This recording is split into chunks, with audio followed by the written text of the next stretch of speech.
جی hello دوستوں، میں ہوں کمر شیما، اور دوستوں جس طرح کہ آپ دیکھ رہے ہیں میرے ساتھ موجود ہیں سید محمد علی۔ سید محمد علی جو ہیں وہ انٹرنیشنل پالیسی انالسٹ ہیں، اور 2-3 ڈیکیڈز کا ان کا ایکسپیرینس ہے، اور انٹرنیشنلی بھی بڑا بولتے رہے ہیں اور لکھتے رہے ہیں، اور نیشنل سیکیورٹی ایشوز کے اوپر بات بھی کرتے رہتے ہیں۔ علی بھائی، سب سے پہلے تو آپ کے وقت کا بہت شکریہ۔ بہت شکریہ، always a pleasure to join you doctor صاحب۔ Thank you. علی بھائی، اکثر ہم بات کرتے رہتے ہیں نیشنل سیکیورٹی کی، لیکن اب نئی ڈائمینشنز آ گئی ہیں، ہم ایمرجنگ ٹیکنالوجیز کی بات ہو رہی ہیں، آرٹیفیشیل انٹیلیجنس کی بات ہو رہی ہے۔ پاکستان کہاں کھڑا ہوا ہے when it comes to artificial intelligence, emerging technologies؟ primarily ہم اپنے جو نیشنل سیکیورٹی فریم ورک ہے، اس میں تو ہم اپنی ہارڈ پاور اور پرانے جو کنونشنل میتھڈس ہیں when it comes to the military، air force, navy اور باقی اس طرح، لیکن ہم نے یہ بہت زیادہ 5th جنریشن وارفیئر کی بات سنی ہے، لیکن یہ کوئی ہضم نہیں ہو رہی بات، کیونکہ چیلنجز تھوڑے گلوبلی اور طرح کے ہیں۔ آپ کیسے دیکھتے ہیں یہ جو ایمرجنگ ٹیکنالوجیز یا آرٹیفیشل انٹیلیجنس کے جو چیلنجز ہیں، یہ پاکستان کی اسٹیٹ اینڈ سوسائٹی کو how do you find are the threat اور an opportunity for a Pakistani state? بہت شکریہ جناب۔ آئی تھنک میرے one of my favourite scholars ہیں کولن گرے صاحب، آپ نے بھی پڑھا ہوگا ان کو۔ انہوں نے ایک بڑی پروفاؤنڈ بات کی تھی، بڑی مختصراً، میں نے اپنے تھیسس میں بھی لکھا تھا یہ، کہ 20ویں صدی میں نالج کو پولیٹیسائز کر دیا گیا۔ چونکہ 20ویں صدی میں انڈسٹریل جو پاورز تھیں انہوں نے ورلڈ کو ڈومینیٹ بھی کیا، جو سلسلہ اب بھی جاری ہے، تو آپ یہ دیکھیں کہ اس میں جو ڈیسائسو اور کریٹیکل ایلیمنٹ ہوتا ہے وہ آبویسلی نالج ہوتا ہے، ٹیکنالوجی ہوتی ہے۔ تو میں اس کی ڈیٹیل اور ٹیکنیکل اور ایکیڈیمک ٹرمز میں نہیں جاؤں گا کہ ریولوشن آف ملٹری افیئرس کیا ہوتا ہے، اور کیسے بیلنس آف پاور چینج ہوتا ہے، یا اسٹریٹجک اسٹیبلٹی پہ کیا اثر پڑتا ہے۔ میں بنیادی ایک فریم ورک دیتا ہوں آپ کے سامنے، جو کہ ہم مختصراً لیکن آسان اور جامع انداز میں ایمرجنگ ٹیکنالوجیز کو ہم سمجھنے کی کوشش کرتے ہیں، انڈیویجول لیول سے لے کے سسٹمک لیول تک اس کے اثرات کو سمجھنے کے لیے 5 ڈومینز میں ہم بات کرتے ہیں۔ دیکھیں، پہلی بات یہ ہے کہ موضوع جو گفتگو ہے وہ کس چیز کا ہے، وہ ہے کیا؟ وہ ٹیکنالوجی ہے۔ اچھا، کچھ ٹیکنالوجیز ایگزسٹنگ ہیں، کچھ ایمرج کر رہی ہیں۔ اچھا، تو بنیادی جو موضوع بحث ہے وہ ٹیکنالوجی ہے، ٹھیک ہے، نمبر 1۔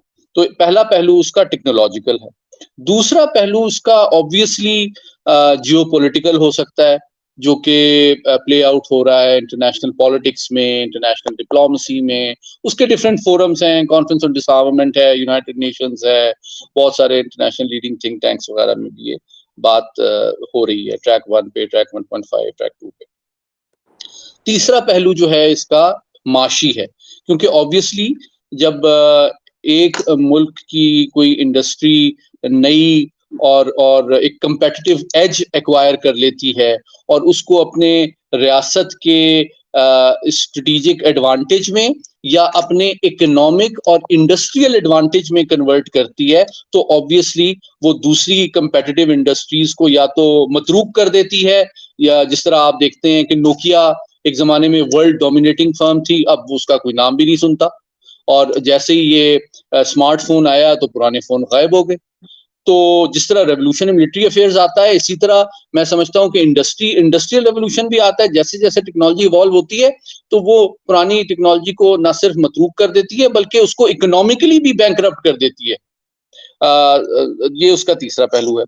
چوتھا پہلو جس پہ آج ہم زیادہ ڈیٹیل میں بات کریں گے وہ اس کا سوشل اور کلچرل پہلو ہے، جو بہت اہم ہے، لیکن موسٹلی جو انٹرنیشنل ڈسکورس ہے، international relation, strategic studies, think tanks, اس کے اندر کافی نگلیکٹڈ ہے۔ تو پہلی طرف سے ہم بات شروع کرتے ہیں ٹیکنالوجی۔ دیکھیں جی، کچھ ٹیکنالوجیز ہیں جس طرح آرٹیفیشل انٹیلیجنس ہے، لیتھل آٹونومس ویپن سسٹمز ہیں، اسپیس ملٹرائزیشن ہے۔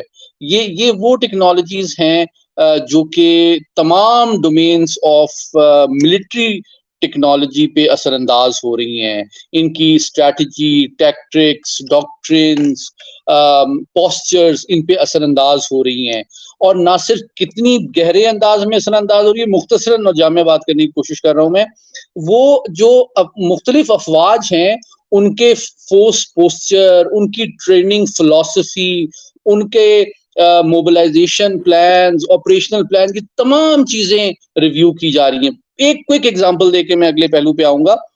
ابھی ہمارا جو مشرقی ہمسایہ ہے جہاں بہت لوگ آپ کو فالو کرتے ہیں، دیکھیں وہ اب 3 کمانڈز بنا رہے ہیں اپنی، ٹھیک ہے، وہ اپنی 3 کمانڈز بنا رہے ہیں جو کہ تینوں سروسز کو وہ انٹیگریٹ کر رہے ہیں، جس میں ایک شمالی کمانڈ ہوگی جو کہ چائنا کے اگینسٹ ڈپلوائے ہوگی، جس میں لینڈ ایئر کے مینلی اور اسٹریٹجک ایلیمنٹس ہوں گے۔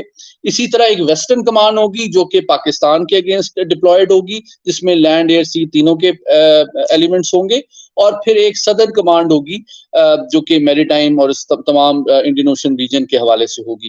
اور اس کے اندر تینوں سروسز، جس طرح امریکن ماڈل ہے نا کہ 3 سروسز تو ہیں، وہ اکوپمنٹ اور مین پاور تو پرووائڈ کرتی ہیں، لیکن جو ڈپلائمنٹ ہوتی ہے اور آپریشنل پلانز جو بنتے ہیں اور آپریشنز جو کیے جاتے ہیں ڈفرینٹ کانفلکٹس اور وارز میں، وہ ڈفرینٹ ریجنل کمانڈز کر رہی ہوتی ہیں۔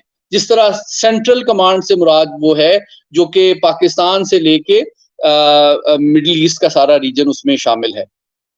تو یہ اب مجھے لگ رہا ہے کہ انٹر آپریبلٹی کی طرف انڈیا جا رہا ہے امریکہ کی طرح، اور اپنے سٹرکچرز کو دیکھیں، انہوں نے ایک اگنی پتھ اسکیم بھی شروع کی ہے جو کہ نظر آ رہا ہے کہ فیوچر میں وہ ایک انڈسٹریلائز سوسائٹی کے لیے جو ایک سسٹم ہوتا ہے اس کی طرف جا رہے ہیں، اور گریجولی جو کلونیل لیگیسی تھی ایگریرین سوسائٹی کی، اس سے اب آپ بھارت جو ہے وہ اپنی افواج کو ریکور کر رہا ہے۔ اچھا، یہ اس کا دوسرا پہلو تھا۔ اچھا، اب جیو پولیٹیکل کی طرف آتے ہوئے دیکھتے ہیں، دیکھیں جو زیادہ تر بحث ہے انٹرنیشنل پالیٹکس میں، کانفرنس آن ڈس آرمامنٹ میں، یونائٹڈ نیشنز میں، وہ بنیادی طور پہ اس کے 2 ایسپیکٹس ہیں، ایک مورل ایسپیکٹ ہے، ایک اسٹریٹجک ایسپیکٹ ہے۔ اور بنیادی طور پہ ایشو ایک ہی ہے کہ جس ملک کے پاس جو ٹیکنالوجی نہیں ہوتی ہے وہ اس کو ڈی اسٹیبلائزنگ کہتا ہے، میں بالکل سیدھی بات کر رہا ہوں، ٹھیک ہے، اور جس کے پاس ہوتی ہے وہ اس ایڈوانٹیج کو مینٹین کرنا چاہتا ہے اور لیگلی اور ڈپلومیٹکلی اس ایڈوانٹیج کو جسٹیفائی کرنا چاہتا ہے۔ It's as simple as that, ٹھیک ہے، یہ ساری پالیٹکس ہے۔ اس کے بعد ہم آ جاتے ہیں اکنامک ایسپیکٹ پہ جو بڑا امپورٹنٹ ہے۔ دیکھیں دنیا میں جتنی بھی دفاعی ہتھیار ہیں، لینڈ ایئر سی اسٹریٹجک، وہ بنیادی طور پہ تو آپ دیکھیں نا انڈسٹریل پروڈکٹس ہے نا، وہ ایک انڈسٹریل پروسیس کا رزلٹ ہیں۔ تو وہ انڈسٹریل پروسیس جو ہے وہ پروڈکٹ سے زیادہ امپورٹنٹ ہوتا ہے۔ وہ پروڈکٹ کتنا کنٹرولڈ ہے، کتنا سیکیور ہے، کتنا ریلائبل ہے، کتنا کاسٹ افیکٹو ہے، یہ پروسیس جو ہے یہ بعض دفعہ ایک ملک اور قوم کی جو وار سٹیمنا ہوتا ہے اس کے حوالے سے اس کی فورس اینڈ بینگ سے زیادہ امپورٹنٹ ہوتا ہے، ٹھیک ہے۔ جب آپ بڑی پاورز جو ہیں وہ دوسرے ممالک کے ساتھ صرف فورس اینڈ بینگ میں کمپیئر نہیں کر رہی ہوتی، عام طور پہ جو ہمارے اکیڈیمکس ہیں اور بہت سارے ہمارے دوست ہیں وہ خالی کوانٹیٹیو انالیسس کر رہے ہوتے ہیں کہ جی اس کے پاس اتنے ٹینک ہیں، اس کے پاس اتنے ٹینک ہیں، اس کے پاس اتنے میزائل ہیں، اس کے پاس اتنے میزائل ہیں، اتنے جہاز ہیں، اتنے فریگیٹ ہیں، وغیرہ وغیرہ۔ وہ یہ نہیں دیکھ رہے ہوتے کہ اس ریاست وہ انڈسٹریل پاور ہے اور اس کے اندر یہ کیپیسٹی ہے کہ وہ ان ویپن سسٹمز کو ماس پروڈیوس چیپلی اور انڈیجنسلی کر کے اس پاور کو مینٹین کر سکتی ہے، جب ایک ایسے ریاست کے مقابلے میں جس کے پاس صرف ایکوائرڈ اور پرچیز ویپن سسٹم ہے جو کہ ایٹریشن کے بعد اس کے وار سٹیمنا کو بالکل ختم کر دیں گے۔ تو یہ انڈسٹریل ایسپیکٹ بہت امپورٹنٹ ہے۔ اور آپ دیکھیں امریکہ کی جو ریسنٹ نیشنل سیکورٹی اسٹریٹجی آئی تھی اس میں بنیادی ان کا مرکز اور محور یہی تھا کہ امریکہ نے چائنا کی جو انڈسٹریل سپلائی چین ہے نا اس کو ڈسرپٹ کرنا ہے اور اپنی سپلائی چین کو سیکیور کرنا ہے۔ تو یہ گلوبل انڈسٹریل پاور کی ایک سپلائی چین کا کمپٹیشن ہے, صرف فورس اینڈ بینگ اس کا ایک چھوٹا سا پہلو ہے. تو یہ اس کے اہم ٹیکنالوجیکل, جیو پولیٹیکل اور اکنامک ایسپیکٹس ہیں. اب ہم اس کے بعد اگلے حصے میں سوشل اور کلچرل پہ زیادہ تفصیل سے بات کر سکتے ہیں.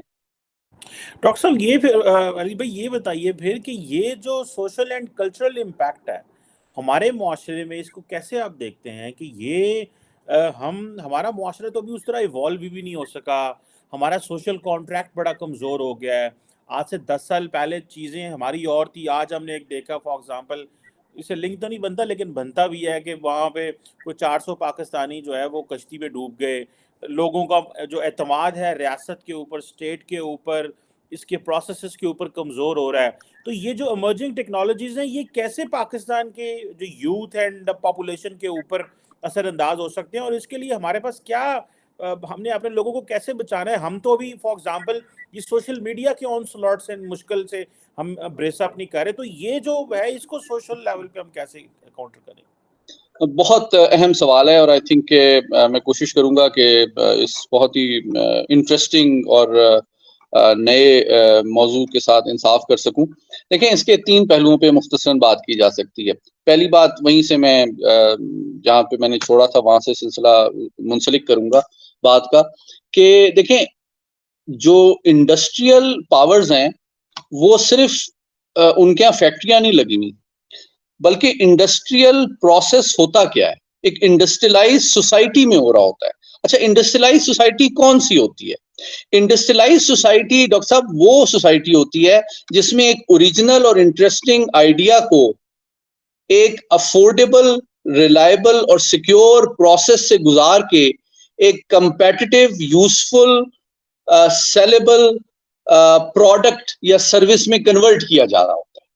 ٹھیک ہے, یہ پروسیس اگر کسی سوسائٹی میں نہیں ہو رہا اور وہاں خالی فیکٹریاں, اسمبلی لائن لگی ہوئی ہے اور را مٹیریل بھی باہر سے آ رہا ہے, اور مطلب افورڈیبل آپ کی بجلی نہیں ہے, کاسٹ آف پروڈکشن اور فیکٹرز آف پروڈکشن آپ کے لینڈ, لیبر, کیپٹل اور انٹرپرینر بہت مہنگے ہیں, تو آپ کمپیٹ نہیں کر سکتے ہیں دنیا سے. اس کا مطلب ہے کہ آپ نے جب بجلی کے پلانٹس لگائے تھے, یا جب آپ نے ٹیکس ریجیم آپ کے ایف بی آر نے سوچی تھی, یا جب آپ نے لیبر لاز بنائے تھے, یا جب آپ نے ایز آف ڈوئنگ بزنس اور رجسٹریشن اور انکارپوریشن کے سسٹمز بنائے تھے, تو آپ نے ایک ہولسٹک, آپ کا ایک نیشنل ویژن یہ نہیں تھا کہ بھائی بنیادی مقصد یہ ہے کہ ہم نے لوکل مین پاور اور ہیومن ریسورس کو بھی انسینٹیوائز کرنا ہے کہ وہ اپنا سرمایہ صرف پلاٹوں میں اور ریئل اسٹیٹ میں نہ لگائیں, بلکہ وہ انٹرسٹنگ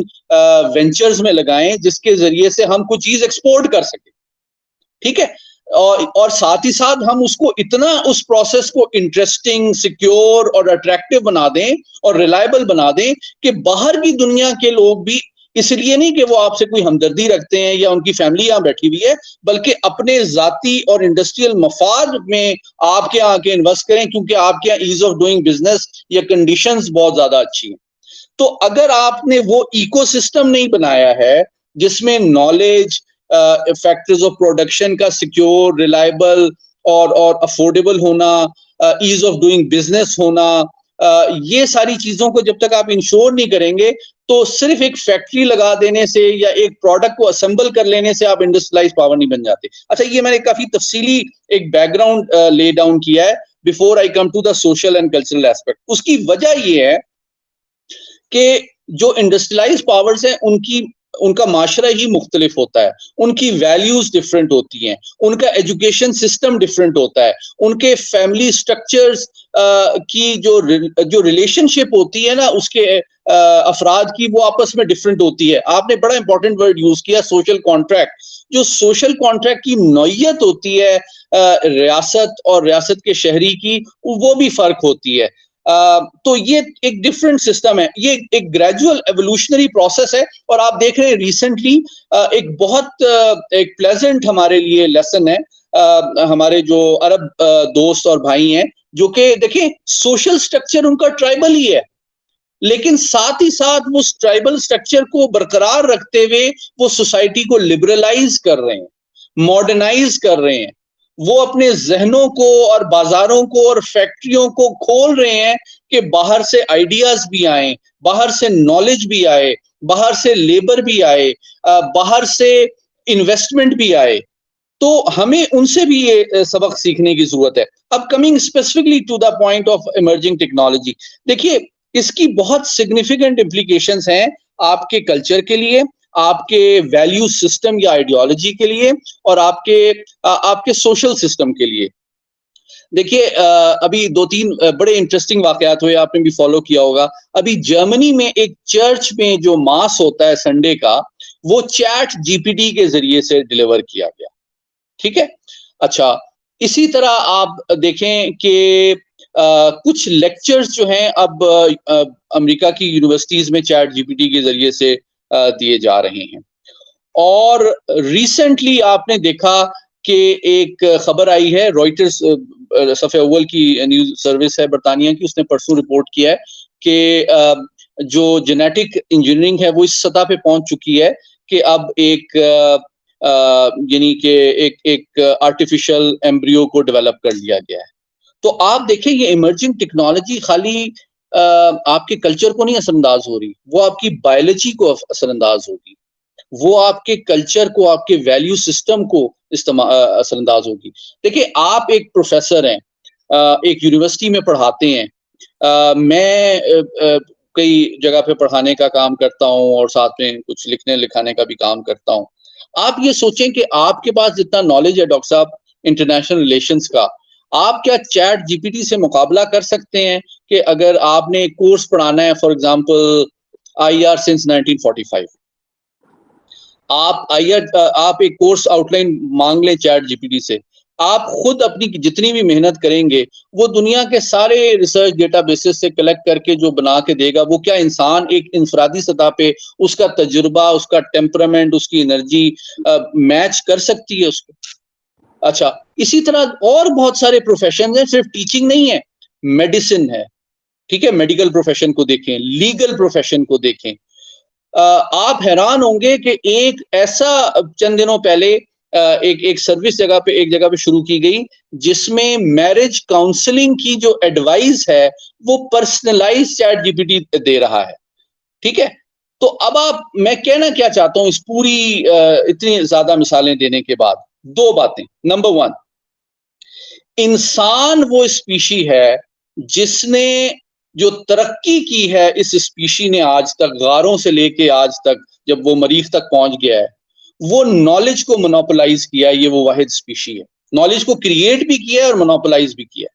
میں سمجھتا ہوں کہ آج ہم ایک بہت بڑے، جس طرح کے رینیساں کا ایک انٹلیکچوئل اور سوشل ریولوشن تھا، اس سٹیج میں انٹر ہو رہے ہیں جس میں ٹیکنالوجی جو ہے اس انسان کی مونوپلی اوور نالج کو شاید کسی حد تک چیلنج کرے، کیونکہ ایک انفرادی تجربہ اور سمجھ جو ہے وہ اس کلیکٹیو اور ایفیشینٹ اے آئی بیسڈ جو نالج بیسڈ ہے اس کو تو کمپیٹ نہیں کر سکتی. ہاں، ہم تو اس میں خطرہ آپ کو اور مجھے ایک اسکالر کے طور پہ ہے، ایک ٹیچر کے طور پہ ہے، ہمارے ڈاکٹر اور لائر کو ہے کہ وہ کتنی ریسرچ کر سکتا ہے. ایک ڈاکٹر کو کتنی بیماریوں اور کتنی دواؤں کا پتہ ہو سکتا ہے ایک چیٹ جی پی ٹی کے مقابلے میں.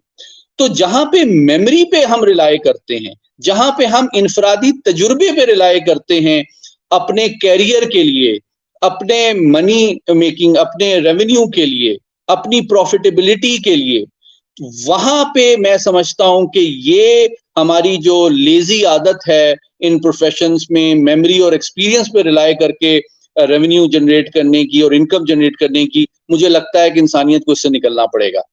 ہاں، لیکن اس میں ایک خوش آئند پہلو ہے جو کہ محتاط ہے.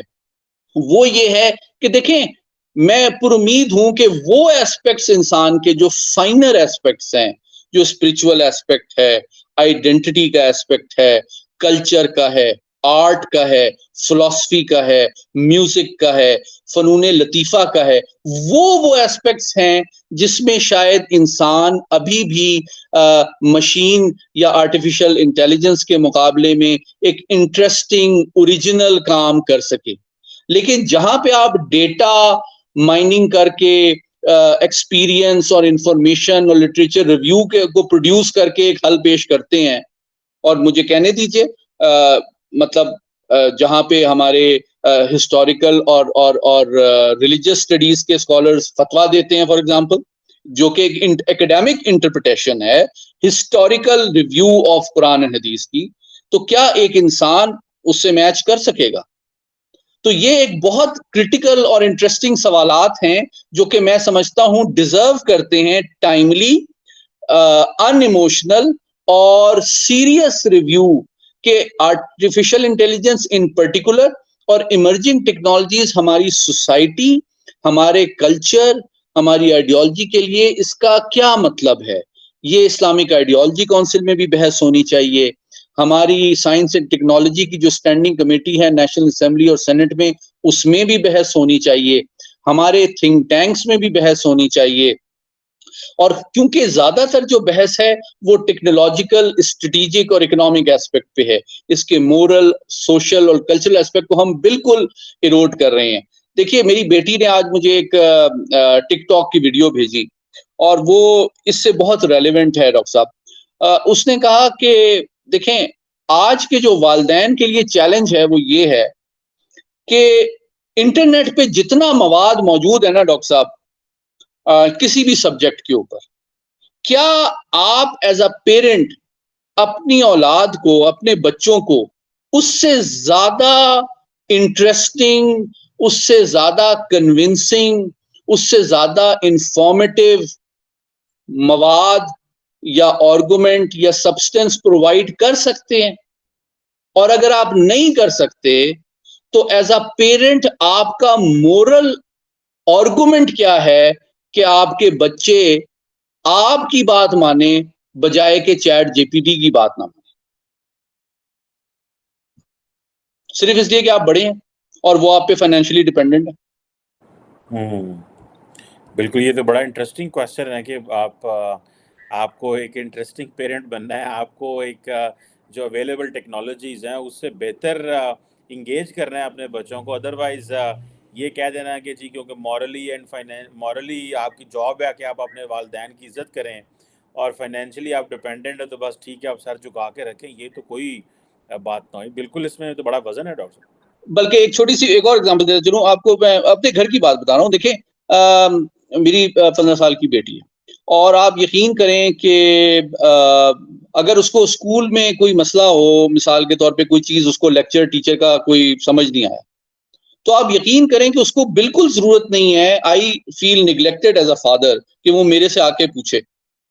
اس کو مجھ سے بلکہ ٹیچر سے بھی پوچھنے کی ضرورت نہیں ہے. وہ اس کو بڑی صبر و تحمل اور استقامت سے اس کا لیکچر برداشت کرتی ہے, اور پھر گھر آ کے وہ یوٹیوب پہ یا ٹیڈ ٹاک پہ اسی ٹاپک پہ 5-10 جو ورلڈ لیڈنگ اسکالرز ہیں ان کا لیکچر سن کے اس سے بہتر اسائنمنٹ کر دیتی ہے. تو اس کو پتہ ہے کہ بھائی یہ بیچارہ نوکری کر رہا ہے, روزگار کمانے کے لیے یہ لیکچر دینے آئے ہوئے ہیں, ٹھیک ہے اس کو تھوڑی دیر کے لیے برداشت کر لو.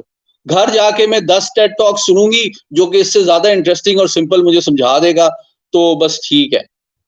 تو یہ جناب فیوچر ہے اکیڈیمیا کا, اگر ہم زیادہ انٹرسٹنگ اور اوریجنل کام نہ کریں تو. یہ بڑی علی بھائی بڑی جسے کہتے ہیں نا خطرناک بات بھی ہے, الرٹ کرنے والی بات بھی ہے. اور یہ ظاہری بات ہے ہمارے لیے بھی جو کلاس میں بات کرتے ہیں, اگر ہم کلاس میں وہ جائے گا, جا کے بچہ گوگل کرے گا, ہر چیز سامنے آ جانی اس نے تو کہنا اس نے تمہیں پڑھایا ہی کچھ نہیں ہے, اس کو تو آتے ہی جی کچھ نہیں. تو یہ بالکل صحیح ہے اپنے نالج کو اپڈیٹ کرنا, اور اگر آپ نہیں کرتے تو آپ کی کیا ریلیونس ہے اور آپ کیا کر سکتے ہیں. یہ تو ایک بڑی بیسیکلی تو یہ مورل ڈیوٹی ہے ہر ایک بندے کی کہ وہ اپنے آپ کو اپڈیٹ کرے ان چیزوں سے. اچھا, ہم چونکہ دونوں اکیڈیمک ہیں, میں کوئک اس میں ایک سجیشن دے دیتا ہوں جو کہ کرنٹ ڈیبیٹ کا حصہ بھی ہے, کہ اس میں جو اس وقت ڈسکشن چل رہی ہے اکیڈیمیا میں دنیا کے اندر, وہ یہ ہے کہ ٹیچر کا کام اب ایز اے مینٹر ہے یا ایز اے فیسیلیٹیٹر ہے. وہ کوئی گارڈین یا کسٹوڈین آف نالج نہیں ہے, وہ کوئی اتھارٹی نہیں ہے. اس کا کام فیسیلیٹیٹ کرنا ہے اسٹوڈنٹ کو کہ کیسے اور کن سورسز سے ریلائبلی, ایکوریٹلی, ٹائملی آپ انفارمیشن اور نالج گین کر سکیں, بجائے کہ وہ خود ہر سوال کا جواب دے. تو اس بالکل میں ٹیچنگ میتھڈالوجی اب چینج ہونا چاہیے, میں یہ کہہ رہا ہوں. بالکل صحیح کہہ رہے ہیں آپ. ہمیں تو پہلے نہیں پتا کہ پہلے کون سی ٹیچنگ میتھڈالوجی تھی اور آئندہ کون سی ہوگی یونیورسٹیوں کالجوں اسکولوں میں. تو ہمارے تو میں ابھی بلوچستان میں تھا تو وہ بتا رہے تھے کہ جو ٹیچر ہیں وہاں پہ ان کو نہیں نکالا جا سکتا آپ نے جن کو بھرتی کیا ہوا, ورنہ وہ پروٹیسٹ کرتے ہیں سارے اور نئے بھرتی بھی نہیں ہوتے. تو اسٹیٹ تو جو ہے وہ ہوسٹیج ہے اس سارے اچھا پروسیس. دیکھیں, یہ جو آپ نے بات کی نا, اس پہ میں ایک اور بات کرنا چاہوں گا. یہ ایک بہت سنجیدہ نیشنل سیکیورٹی کا بہت بڑا چیلنج ہے جس کا میں سمجھتا ہوں کہ ہمارے پالیسی سازوں کو ادراک کرنا چاہیے. وہ یہ ہے, دیکھیں میں ایک بات پہ غور کر رہا تھا. آپ دیکھیں تقریباً ہماری 24 کروڑ آبادی ہے. ہماری کروڑ سے زیادہ آبادی, کروڑ کے اوپر نیچے اپروکسیمیٹلی آبادی اوورسیز ہے, جس کو آپ ڈائسپورا کہتے ہیں. ٹھیک ہے, اور یعنی کہ 23 کروڑ آبادی یہاں, 23-24 کروڑ آبادی یہاں ہے, کروڑ پلس مائنس آبادی باہر ہے. یہ پاکستانی ہے دنیا میں. 31 ارب ڈالر ٹوٹل ویلیو ہے اس 24 کروڑ انسانوں کی کلیکٹیو نالج, وزڈم, ایفرٹ اور ہارڈ ورک کا, جو ہم ایکسپورٹ کی صورت میں کماتے ہیں. اور وہ جو 1 کروڑ آبادی باہر ہے نا, جو کہ 4% بنتا ہے باقی 24 کروڑ کا, وہ 30 سے 31 بلین ڈالر ریمیٹنسز بھیجتے ہیں آپ کو اور مجھے پالنے کے لیے. تو میں کہہ رہا ہوں کہ 96% پاکستانی جو یہاں رہتا ہے وہ ایک طرف, اور 4% جو رہتا ہے باہر, جو کہ اسکلڈ ہے یا ویل کنیکٹڈ ہے یا انفلوئنشل ہے, وہ باہر ہے. دونوں کا contribution to the income of Pakistan, to the revenue generation, وہ برابر ہے. تو اس کی وجہ کیا ہے ڈاکٹر صاحب؟ اس کی وجہ ہمارا ایجوکیشن سسٹم ہے کہ ہم ابھی تک وہ کلونیل رٹا سسٹم اور پرماننٹ پکی نوکری کے چکر میں مین پاور کریٹ کر رہے ہیں, جس کو گلوریفائڈ کلرک کہتا ہوں میں. لیٹ می سے دس بلنٹلی کہ جناب پکی نوکری ہونی چاہیے. بھئی آپ کا کنٹریبیوشن کیا ہے اس ادارے کے لیے؟ آپ انسینٹیو کیا ہے کہ وہ اس کو آپ آفر کیا کرتے ہیں؟ اس کا کون سا مسئلہ سالو کرتے ہیں؟ آپ آئی وی لیگ امریکن یونیورسٹی میں چلے جائیں ڈاکٹر صاحب, آپ کو کوئی پکی جاب اور پکی پینشن دے گا میڈیکل اور تمام فیسلٹیز کے ساتھ. آپ ہارورڈ میں چلے جائیں, آپ بھی گئے ہیں, میں بھی گیا ہوں, وہاں پہ 2 سال کی ٹینیور مل جائے بہت بڑی بات ہے. ٹھیک ہے نا, ایسے ہی ہے نا. تو بات دراصل یہ ہے کہ آپ جس انداز میں اس ملک کو چلاتے رہے ہیں, کلونیل جو سٹرکچرز, کلچر اور پروسیس ہے, اس سے نکلنا پڑے گا. اس کی 2 وجوہات ہیں. ایک تو یہ کہ یہ جو سٹرکچرز اور یہ جو کلچر ہے, پکی نوکری, اور خالی آپ نے 150-160 یونیورسٹیاں کھولی ہوئی ہیں جو کہ لوگوں کو ڈگریاں تو دے رہی ہیں, لیکن کیا وہ ان کو وہ اسکل دے رہی ہے کہ وہ پاکستان کے social, political, economic, environmental, health کے سارے مسئلے سالو کرے اور آپ کی ایکسٹرنل ڈیپینڈنس کم کرے؟ اگر وہ یہ مسئلے سالو نہیں کر رہے ہیں تو خالی ڈگریوں سے تو کچھ نہیں ہوتا نا ڈاکٹر صاحب. ٹھیک ہے, اور اسی طرح جو آپ کا دوسرا ایسپیکٹ ہے وہ یہ ہے کہ ایک تو ایمرجنگ ٹیکنالوجیز کا تھریٹ ہے, جس کی وجہ سے فیوچر میں آپ کی لیبر کی ضرورت ہی دنیا میں ختم ہو جائے گی, کیونکہ دنیا کی جو انڈسٹریل پاورز ہیں اب وہ لیبر کو ریپلیس کر رہی ہیں آٹونومس سسٹمز اور روبوٹ سے, جو نہ پینشن مانگتا ہے, نہ چھٹی مانگتا ہے, نہ تھکتا ہے, نہ ناراض ہوتا ہے, نہ لڑائی کرتا ہے, نہ انلیگل ایکٹیویٹیز میں ملوث ہوتا ہے. وہ تو بڑا reliable part of the industrial process ہے. ہیومینٹی جو ہے وہ تو بہت کاسٹلی ہے نا ڈاکٹر صاحب. وہ تو دیکھیں, وہ تو ریٹائر بھی ہو جاتا ہے تو اس کو میڈیکل دینا ہے, پینشن دینی ہے, دوسرے مسئلے ہیں, اس کو چھٹی بھی جانا ہے. تو وہ ایک ان ایفیشینٹ پارٹ ہے, خاص طور پہ labour, not at the strategic level اور آپریشنل لیول.